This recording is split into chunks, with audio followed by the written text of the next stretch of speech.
देव, हमार mummy papa ने कल है शादी से कर दिल को पकड़ी वर्मा में।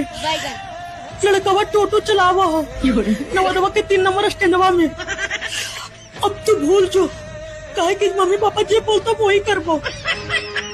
अगर हम तोरा साथ भाग के शादी कर लियो ने तो हमारे पापा जहर खा के मर जीतो। तो अपन मम्मी पापा से पूछ के हमरा से प्यार के नियल भाग साला। कितना खर्चा के लिए तोर पीछे। अरे तो हम की करियो, हमें मर्जी है बताओ। तू भी शादी कर ले कोई लड़की देख के। काहे कि यही नवंबर में हमारी शादी हो तो रजौली वाला राधा कृष्णा मैरिज हॉलवा में। तू ऐसा बता रहे नहीं ने लगा जैसे तो रही खाए लेबे हम। अरे नहीं वो तो सदिया में।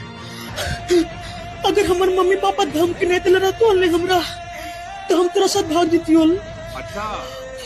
और नवादा वाला गोवर्धन मंदिरिया में तोरा से शादी कर लेती हो।